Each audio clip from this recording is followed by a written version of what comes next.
Esse simples sofá esconde o segredo para uma nova profissão muito cobiçada esse ano. A partir de hoje, você poderá trabalhar de onde quiser. Vai começar podendo ganhar pelo menos R$ 1.000 logo no primeiro mês. E tudo isso com 2 horas por dia.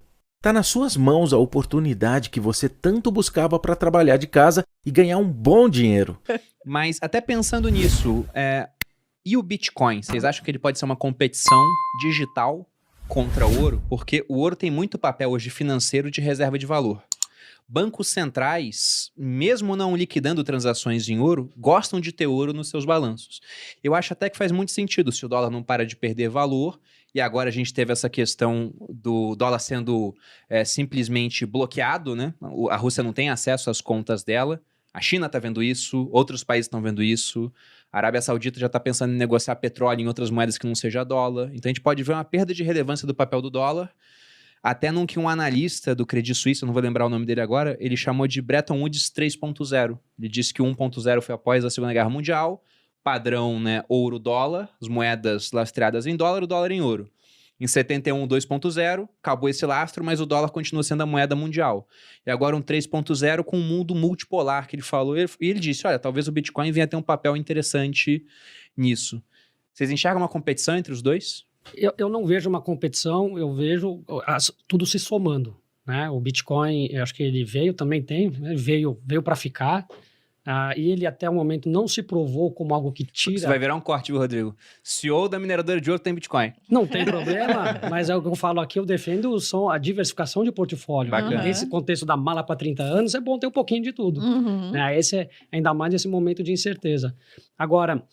Então, o Bitcoin, na performance dele, se você olhar desde que ele surgiu até agora, não foi anticíclico. Ele tem sido como investir em tecnologia alavancado, né? Então, a volatilidade dele, esse vai aumentar muito a volatilidade da carteira no ponto de vista de diversificação. O ouro, não. Ele tem tido sempre um comportamento de tirar a volatilidade de suas moedas.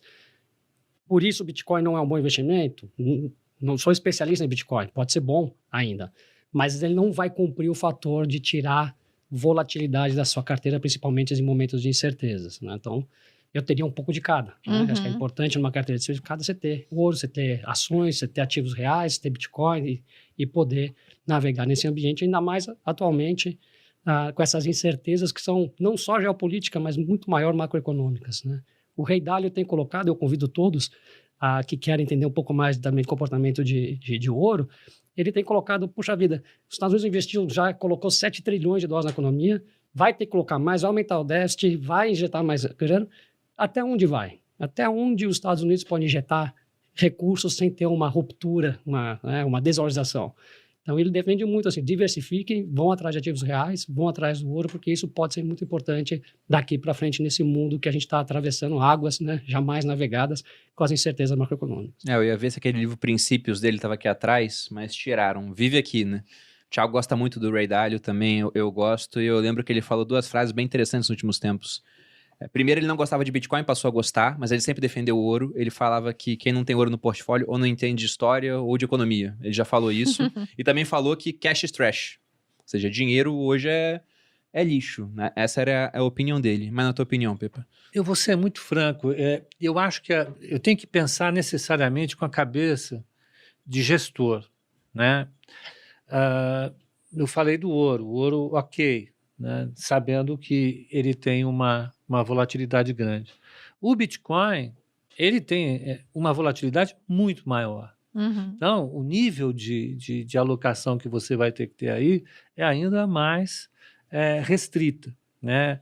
Eu acho que é importante entender isso. É fundamental entender essa questão. Porque eu estou pensando no tamanho do investidor médio brasileiro.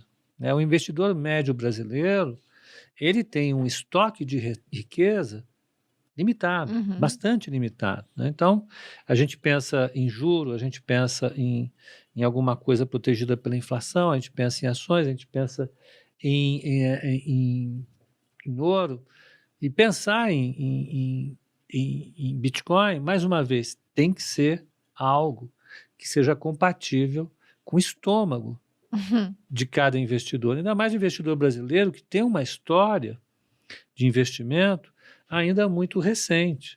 né? Infelizmente, né? É um país com uma renda intermediária, não está nem lá nem cá.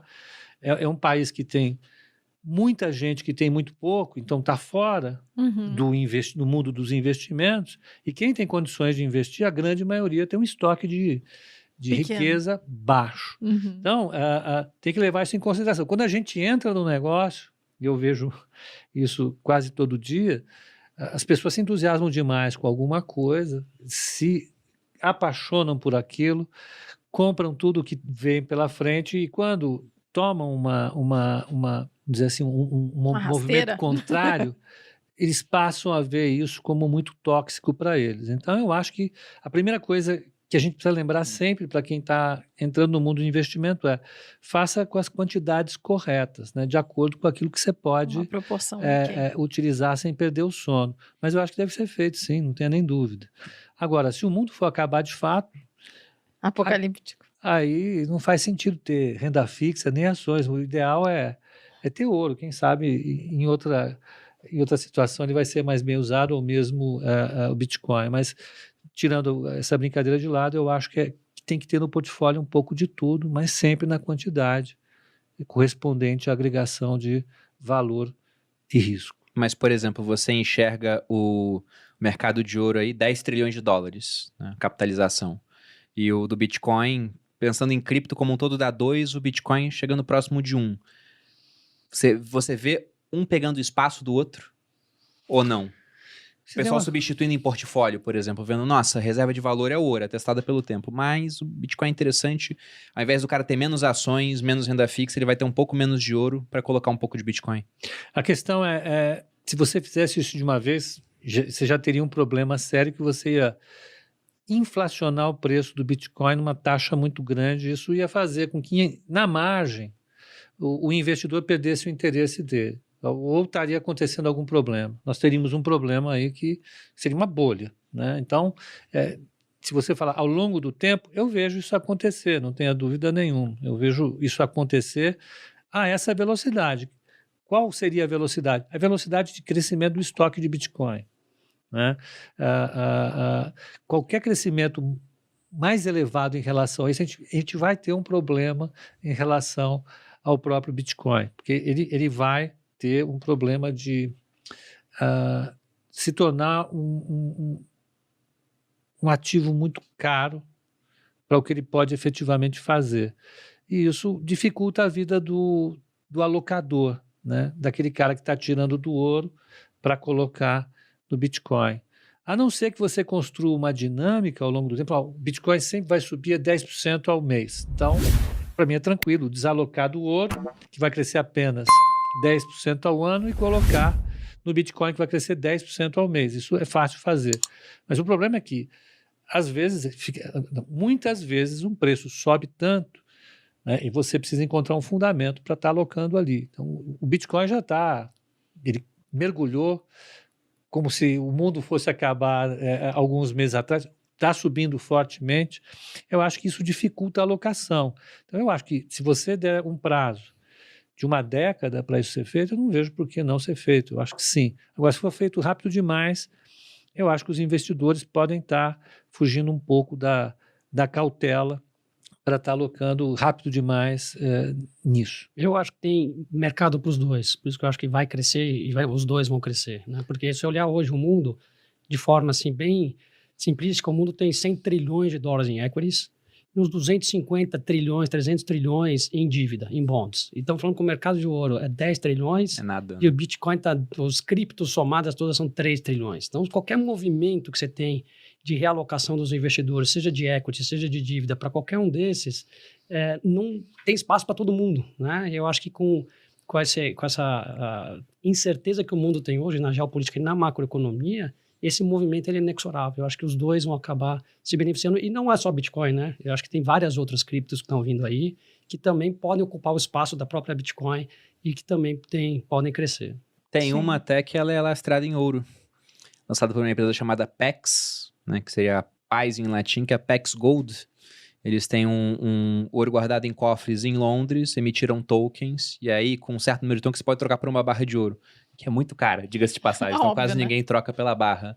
Mas Não é um sabia. token que tem até um certo volume de negociação. Não é tanto assim, é muito menos líquido do que os maiores, mas alguém já pensou nisso.